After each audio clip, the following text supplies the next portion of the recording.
অভয়ার পরিবারকে টাকার প্রস্তাবের অভিযোগ উঠেছে আজ এবং এর আগেও অভিযোগ ডিসি নর্থের বিরুদ্ধে।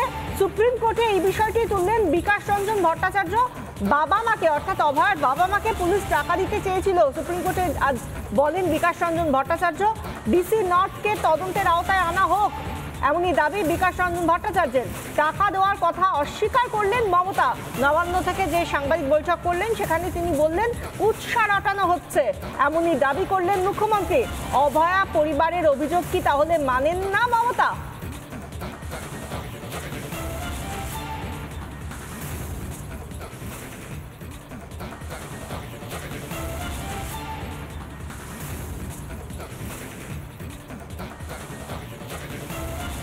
কি বলে বেড়াচ্ছে না আমি টাকার কথা বলেছি, আমি মোটেই বলিনি। আমাকে প্রমাণ দেখা, কোথাও আমি টাকার কথা বলেছি, মেনশন করেছি? মিথ্যে কথা, কুৎসা, অপপ্রচার, চক্রান্ত। সেদিনের ভিডিওগ্রাফ প্রত্যেকে আমি নিচে নামার পরে প্রেস করেছিলেন, প্রেস কনফারেন্সে প্রেসের সাংবাদিকরা ছিলেন, আমার সাথে সিপি ছিল, এবং আমার পরে আবার তার বাবা মাকেও আপনারা জিজ্ঞেস করেছিলেন, সে রেকর্ডও আমাদের কাছে আছে। আমি কি বলেছিলাম তার আগে আপনাদের মনে রাখতে হবে, আমি যেদিন যাই তার আগের দিন রেসিডেন্সিয়াল ডক্টর ফোরাম একটা অফিসিয়াল স্টেটমেন্ট করেছিল। তার 3 নম্বর পয়েন্টে লেখা ছিল adequate compensation to the victims family. আমি চিঠিটা আপনাদের পড়েও শোনাতে পারি। ওরাই একটা ডিমান্ড করেছিল। তাছাড়াও গভর্নমেন্টের একটা সুপ্রিম কোর্টেরই নির্দেশ আছে যে এই ধরনের ভিকটিমসদের একটা হেল্প করার, কিন্তু তাও আমি বলিনি। আমি বাবা মাকে যেটা বলেছিলাম অন রেকর্ড, যেটা আমি বাইরেও বলেছিলাম, যে দেখুন মৃত্যুর বিকল্প টাকা হয় না। আপনারা খুবই মর্মাহত, আমরাও মর্মাহত, কিন্তু যদি কোনো দিন মনে করেন আপনার মেয়ের স্মারক মানে মেমারির জন্য কোনো ভালো কাজ করবেন, আমাকে বলবেন, আমাদের গভর্নমেন্ট আপনার পাশে আছে। মুখ্যমন্ত্রী সরাসরি বলছেন এই টাকা নেওয়ার বিষয়টা বা টাকা দেওয়ার কথা যে বলা হচ্ছে তাকে অস্বীকার করছেন মুখ্যমন্ত্রী মমতা বন্দ্যোপাধ্যায়। সেই সঙ্গে বলছেন কুৎসা রটানো হচ্ছে। গতকাল রাত দখল কর্মসূচিতে এসে অভয়ার বাবা এই নিয়ে কি বলেছিলেন শুনুন একবার। যখন আমার মেয়ের দেহ আমার ঘরে সাহিত্য ছিল, তখন ডিসি নর্থ আমাদের ঘরের একটা গলিতে ঢুকে ঘরের ভেতরে তিনি আমাকে টাকা দেওয়ার চেষ্টা করেন এবং তার যা জবাব দেওয়ার আমরা সঙ্গে সঙ্গে সেই জবাবটা দিয়ে দিয়েছি। ডিসি সেন্ট্রাল ইন্দিরা মুখোপাধ্যায় বারবার প্রেস মিট করে করে মিথ্যা কথা বলছেন, মিথ্যাচার করছেন। কারণটা কি, কি কারণে এরা করছেন এই জিনিসটা? তাই দিকে আমাদের একটা বিশাল প্রশ্ন আমাদের সবসময় মনে আছে। আমার এই সমস্ত প্রশ্নের উত্তর কে দেবে? পুলিশ, প্রশাসন, না হাসপাতাল কর্তৃপক্ষ, স্বাস্থ্য ভবন? একাধিক প্রশ্নের কথা বলতে গিয়ে এই অভিযোগ সম্পর্কেও কথা বললেন অভয়ার বাবা। এবং এই নিয়ে যখন মমতা বন্দ্যোপাধ্যায় অভয়ার বাড়িতে গিয়েছিলেন, ঘটনার পর যখন মমতা বন্দ্যোপাধ্যায় বাড়িতে গিয়েছিলেন অভয়ার, সেই সময় তিনি তার বাড়ি থেকে বেরিয়ে কি বলেছিলেন বা তার পরবর্তী সময় কি বলেছিলেন কম্পেনসেশন বা ক্ষতিপূরণ নিয়ে শুনুন একবার। আমি এটাও বলেছিলাম যে দেখুন আমাদের একটা কর্তব্য আছে, মেয়েটি তো আর ফিরে আসবে না, ওর নামে যদি আপনারা কিছু করতে চান করতে পারেন, যা টাকা লাগবে আমি দেব। একটা কম্পেনসেশন, যারা বলছেন কম্পেনসেশন দেওয়ার কথা তাদের বলে রাখি, এটা আমার বলা আছে।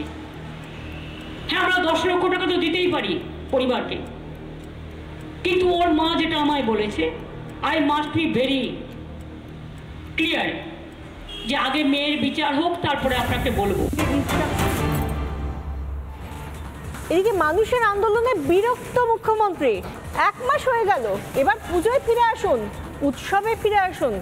প্রতিদিন রাতে রাস্তায় থাকলে মানুষের অসুবিধা, মাইক বাজলে বয়স্কদের ঘুমের অসুবিধা। রাত দখল কর্মসূচি নিয়ে মন্তব্য মুখ্যমন্ত্রীর।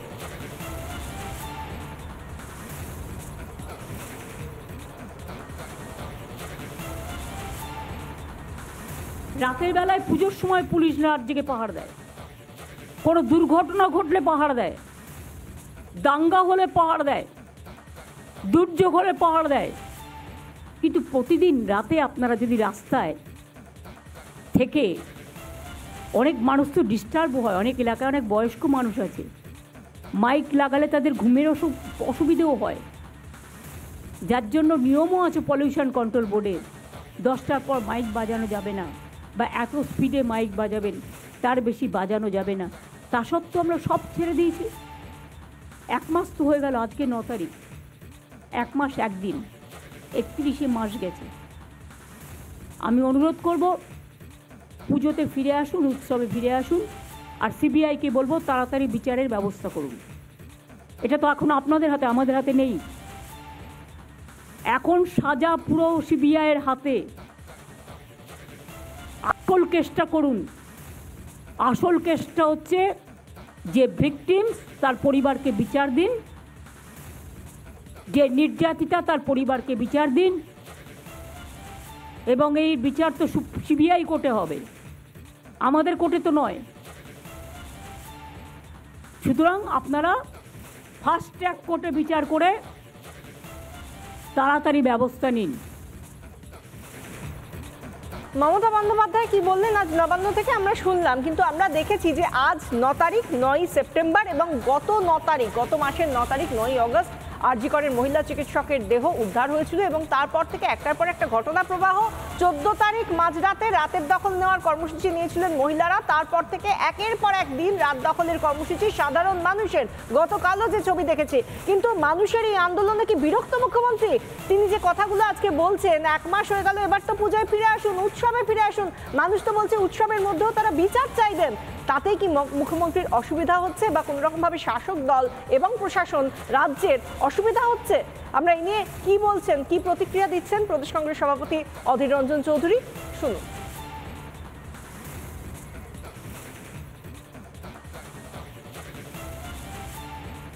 কপিল সিব্বাল পশ্চিমবঙ্গ সরকারের পক্ষ থেকে পশ্চিমবঙ্গের চিকিৎসক জগৎকে অভিযুক্ত করবার গভীর ষড়যন্ত্র করছে। পশ্চিমবঙ্গ সরকার কেন বলছে না?